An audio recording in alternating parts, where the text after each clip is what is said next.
মতি কত টাকা পাইছি? আমি আসি এদিকে আসি। কত টাকা আছে আমার? কত টাকা আছে? 4000 যাই দিতে দিতে 4000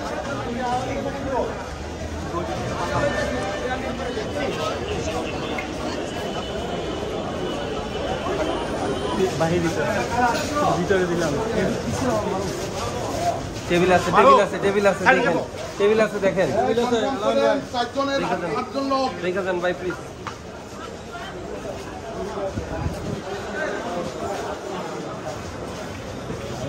যান যান যান ভাই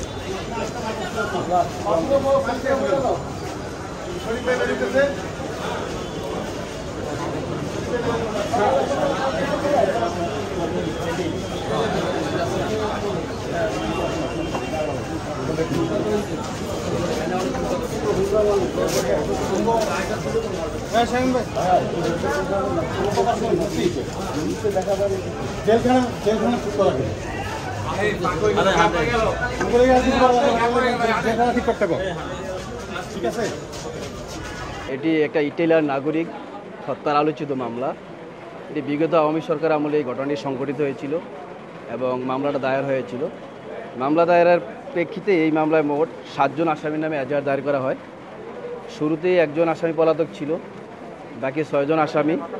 6 জন আসামি মধ্যে আমরা রাষ্ট্রপক্ষ 70 জন সাক্ষীর মধ্যে 42 জন সাক্ষ্য বিজ্ঞ আদালতে উপস্থাপন করেছি এবং 4 জন আসামি নিজের এই 164-এ জবানবন্দি দিয়েছে স্বীকারোক্তিমূলক। আর 2 জন আসামি এম.এ. কাইয়ুম এবং মতিন, ওনারা এখন স্বীকারোক্তিমূলক জবানবন্দি প্রদান করেন নাই। আর আরেকজন আসামি খালাসপত্র সেও একটা স্বীকারোক্তিমূলক জবানবন্দি দিয়েছিল, তবে সে ঘটনাস্থলে ছিল, এই মর্মে কোনো বক্তব্য সে প্রদান করে নাই। সে বলেছিল যে তার একটি ব্যবহৃত মোটরসাইকেল যারা হত্যাকাণ্ডে ঘটিয়েছে তারা নিয়েছিল। বান্ডেল থাকলে প্রতি সেনমানিতে টাকা বাঁচবে। বিকাশ সেনমানি বান্ডেল কিনে জিতুন প্রতি লেনদেনে। যার প্রেক্ষিতে আদালত সমস্ত কিছু বিবেচনা করে আজকে যে সংক্ষিপ্ত রায় দিয়েছে, এখানে 3 জনকে যাবজ্জীবন কারাদণ্ড দিয়েছে এবং 3 জনকে খালাস দিয়েছে। আর একজন শুরু থেকে পলাতক থাকে, তাকে খালাস প্রদান করা হয়েছে। মোট 4 জনকে খালাস দিয়েছে। প্রথমে বলি তামজিদ আহমেদ রুবেল, তার 164 সে নিজে বলেছে যে ভিকটিমকে 4টি গুলি করেছে। আর মিনাজুল আবেদিন রাসেল, সে মোটরসাইকেল চালিয়ে আসামি রুবেলকে ভিকটিমের কাছে নিয়ে যায় এবং গুলি করার পর মোটরসাইকেল সহ একসাথে তারা চলে যায়। আমরা রাষ্ট্রপক্ষ থেকে সবসময় আমরা চাই একটি মামলা সর্বোচ্চ শাস্তিরই আমরা কামনা করি। তো আদালত বিচার বিশ্লেষণ করে উনি একটু শর্ট জাজমেন্ট দিয়েছে। আমরা ওনার পূর্ণাঙ্গ জাজমেন্টটা দেখে পর্যালোচনা করে আমরা প্রয়োজন উচ্চ আদালত আপিল যাব, কিন্তু এটা এই মুহূর্তে আমরা সিদ্ধান্ত নিতে পারছি না, যেহেতু আমরা পূর্ণাঙ্গ রায়টা পাইনি। আমরা পূর্ণাঙ্গ পাওয়ার পরে আমরা পর্যালোচনা করে দেখব আমরা উচ্চ আদালত যাব। এম.এ. কাইয়ুমের যে বিষয়টা, আসলে এম.এ. কাইয়ুম নিজেও কোনো স্বীকারোক্তি প্রদান করেন নাই এবং তাকে জড়িয়েও সেরকম স্বীকারোক্তি দেওয়া হয় নাই। কিন্তু আমার সংক্ষিপ্ত জাজমেন্টে আমরা যেটা মনে হয়েছে, তাকে রাজনৈতিকভাবে তখন ইমপ্লিক করা হয়েছিল এই মামলা, যার কারণে সে ওই বেনিফিটটাই পেয়েছে।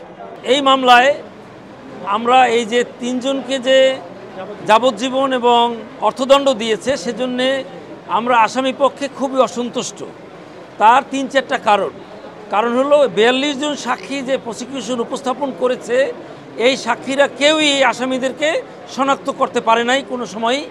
এবং আইও স্বীকার করেছেন যে স্থানের কথা ঘটনাস্থানের কথা বলা হলো, সেই ঘটনাস্থলে যে ভিডিও ফুটেজ সংগ্রহ করেছিল, সেখান থেকেও এই যাদেরকে সাজা দেওয়া হয়েছে তাদেরকে আসলে শনাক্ত করতে পারেন নাই।